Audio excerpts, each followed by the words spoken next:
काममा मेरो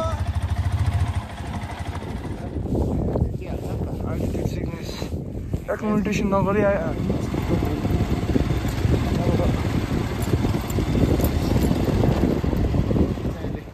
थाङ्गु चेकपोस्टको छेउमा आइपुग्छु यहाँ चाहिँ वरिपरि ब्ल्याक आइस रहेछ बाइक पुरा स्लिपर रहेछ त्यो त 524 भयो दा हो 524 मा चाहिँ हामी अहिले चाहिँ सेवकको यो पेट्रोल पम्पमा छौँ हामी चाहिँ मिरिकबाट चाहिँ 3 बजी हिँडेको होइन 3 बजी या सिलगढीमा यसलाई पिकअप गरेर चाहिँ अब चाहिँ यो रिडिङबाट मङ्गन चाहिँ यहाँबाट लगभग तेरो 130 किलोमिटर जस्तो 130 हो 130 हो कति लाग्छ लाटे चाहिँ अब हामीले एप्रोक्सिमेटली मैले 10-10:30 सम्म चाहिँ हेरेको छु बेलुका 10-10:30 सम्म चाहिँ मङ्गनमा गएर टक्कै स्टे गर्ने टक्कै भोलि बिहान पास लिने भोलि बिहान पास लिएर भोलि बिहान कति बजी उठ्ने दा बिहान कति बजी so finally we are in Sikkim Singtam अब यहाँबाट चाहिँ 2 घन्टा जस्तो माथि 49 किलोमिटर चाहिँ हुँदैछ यहाँबाट देख्छु हो हड्डी हो दिक्चुतिर बस्दा पनि हुने रहेछ नि यहाँ हेर्दा माथि हो 30 किलोमिटर त सक्छ नि त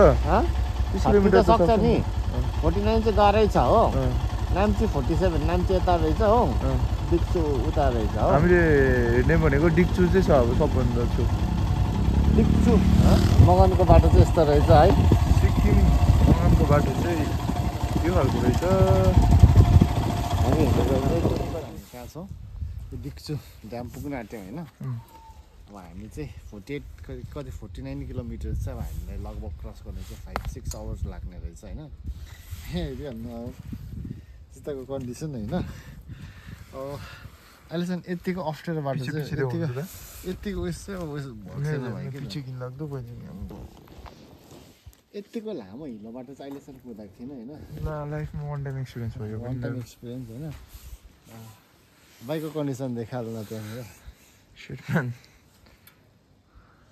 भन्न कुदी चाहिँ रहेको छ होइन ओभरसिप हुँदैछ नि राम्रो लेट्स सी अझै 5-6 किलोमिटर जस्तो छ अरे हो 5-6 किलोमिटर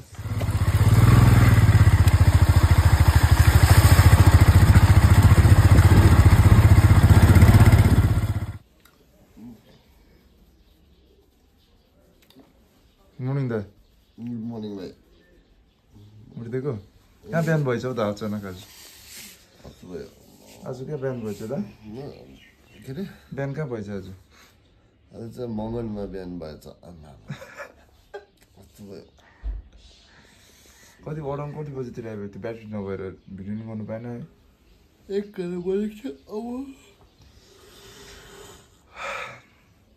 बजेको थियो हो अब के भन्छ आज होली भन्छ होलीको छुट्टी भन्छ पासको लागि अब चाहिँ हामी मङ्गनमा छौँ होइन मङ्गनबाट चाहिँ अब पास काटेर चाहिँ गोरुडोङमा जाने भन्ने चाहिँ एउटा प्लान छ तर अब कति दिन्छ दिँदैन त्यो चाहिँ अहिलेसम्म फिङ्गर क्रस्ट के छ भइरहेको छ भनेर अब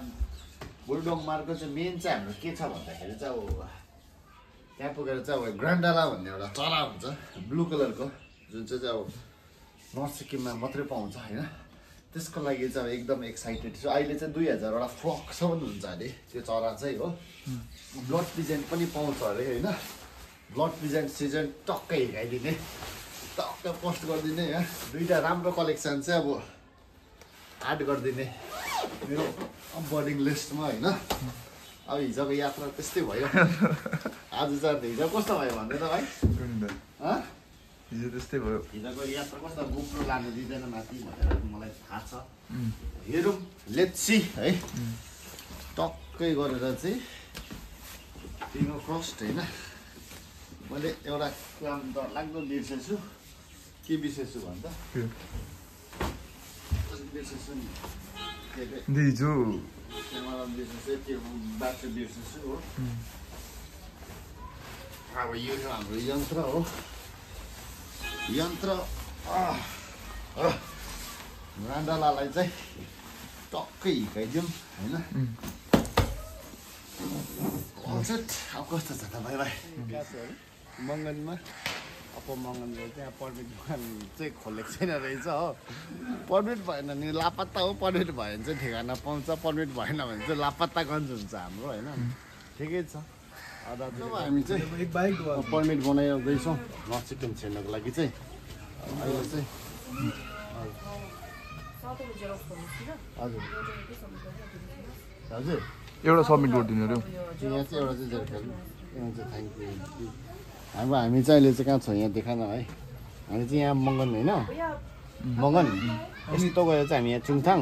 चुङथाङबाट चाहिँ आज चाहिँ लाचेन पुग्ने होइन लाचेन 850 लाचेनमा बसेर चाहिँ भोलि बिहान चाहिँ गुरुडोङबाट जाने गुरुडोङबाट आएर चाहिँ फेरि लाचेन बसेर चाहिँ पर्सि चाहिँ यस्तो फर्केर चाहिँ युङथाङ 0 पोइन्ट भ्यायो भने 0 पोइन्ट जाने युङथाङमा भ्याली अफ फ्लावरमा गएर चाहिँ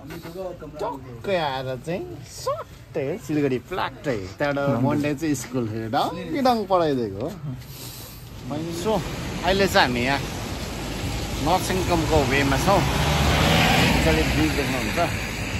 अनि के भयो भन्दा यो अलिकति रेनफल भयो पानी पर्दैछ र अलिकति हामी अझै हिँड्नु सकेको छैनौँ र अलिकति यो पानी कम भएपछि चाहिँ हामी हिँड्ने र हल्का खाजासाजा खायो होपफुल्ली आज चाहिँ हामी लाचेन चाहिँ पुग्ने भोलि बिहान लाचेन गएर चाहिँ गुरुडोङमा छ होला भन्ने चाहिँ अब आशा चाहिँ छ Till then we'll see you in the way.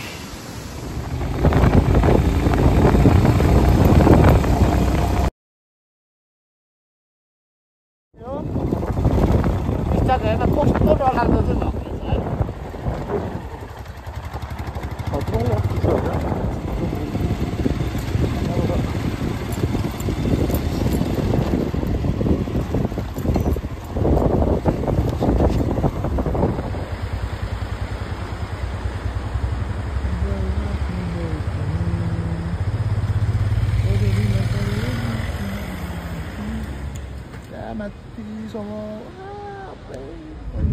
Traffic यहाँ तल देखिन्थ्यो के भन्नेमा आइपुगेछ नि त होइन अब यहाँबाट चाहिँ हाम्रो 35-40 किलोमिटरको राइडमा चाहिँ हामी लाचेन पुग्छौँ र हामीले तलै बस्ने बिचमा चाहिँ तर हामीले बिचको एरिया राम्रोसँगले कभर गरेर चाहिँ लगभग यहाँ आइपुग्यौँ होइन सो कस्तो थियो एक्सपिरियन्स भयो कस्तो थियो राइड राम्रो थियो आज राइड टफ थियो है एकदमै अफ रोड राइड चाहिँ एकदमै हिलो बाटो होइन यो बाटो यो डिक्चुको ड्याम यताको यो कुनै केसको ड्याम भत्केर चाहिँ बाटो चाहिँ नयाँ बाटो खनेको रहेछ माथिबाट है एकदमै स्केरी तर अब गुड न्युज रहेछ राम्रो छ खालको बाटो होइन तर नर्थ सिक्किम आउने धेरै अगाडिदेखिको प्लान थियो आज फाइनल्ली यो अल अफ सडन भयो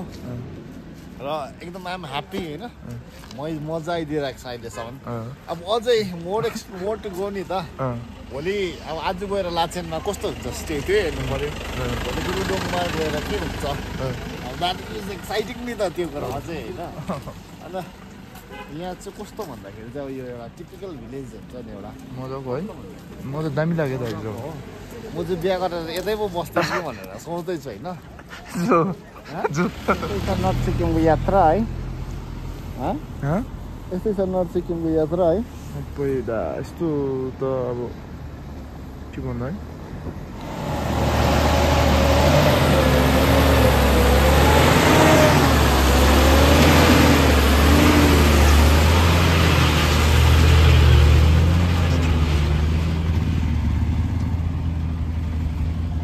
हाम्रो पालि दाजु अब हाम्रो पालि हो दाजु भनेको हाम्रो पालि हो कत्रो ठुलो ट्रक है त्यो है म त त्यो ट्रक पास हुँदाखेरि त च्यु भयो नि हौ है तँलाई लागेन दामी बनाइदिरहेछ भिडियो पनि भिडियो दामी बनाइदिरहेछ अहिले चाहिँ 7 बजे होइन हामी चाहिँ अहिले कहाँ छौँ त्यो बाटो तलको बाटो ल रेडी बस त जाम हुन्छ गाउँ कहाँनिर है अब कुन चाहिँलाई छोड्छ ट्राफिक पुलिसले अगाडि यसलाई छोड्छ कि मुनिकोलाई छोड्छ यसले चाहिँ बाटो खोलिदिएको रहेछ यो त तल बाटो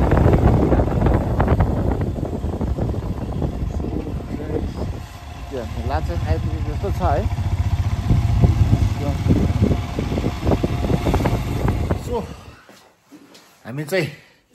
अलि यहाँनिर के अरे लाचेनमा छौँ लाचेनबाट चाहिँ गुरुडुङबाट कति रहेछ बिहान 2 आवर्स रहेछ मान्छेहरू भन्छ 2 घन्टा कतिको 2.5 घन्टा हो कतिले 3 घन्टा हुन्छ होइन ठिकै छ तर यो चाहिँ एकदम नेटवर्कै हुँदैन रहेछ है वाइफाई पनि छैन रहेछ होइन है वाइफाई पनि छैन रहेछ नेट पनि छैन रहेछ एयरटेलको चाहिँ चल्थेछ एयरटेलको सिम छैन हाम्रोमा चाहिँ जियोको छ टिभीमा चाहिँ हामीले के हेर्दैछौँ नि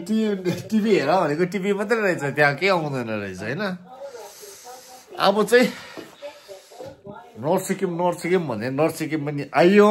अब भोलि ग्रान्डालाई खोज्नुपर्छ ग्रान्डाला भनेको चाहिँ एउटा निलो कलरको चरा हुन्छ त्यो ग्रान्डाला चाहिँ भोलि टक्कै खोजेर चाहिँ जाइदिनुपर्छ अनि यहाँ चाहिँ कुनै के लोसार कुनै के चल्दैछ अरे पूजा चल्दैछ अरे त्यही भएर चाहिँ यहाँ याक्क मासु खाने भनेर सोचेको थिएँ याक्क मासु पनि छैन रहेछ त्यही भएर चाहिँ अब पनिर र भात खाएर चाहिँ स्विट चाहिँ भोलि चलिदिनुपर्छ भोलि पनि यहीँ बस्नुपर्छ होला जस्तो लागेको छ मलाई चाहिँ लेट्सी यहाँ नेटवर्कै त हुँदैन रहेछ यहाँ बस्दा अलिक तलतिर गएर चाहिँ बस्नुपर्छ होला होइन बा अब सर खानासाना खाएर घुप्लुक्कै सुत्ने सुँगुर जस्तो भोलि बिहान पुग्लुक्कै उडेर टक्कै गुरुदाङमा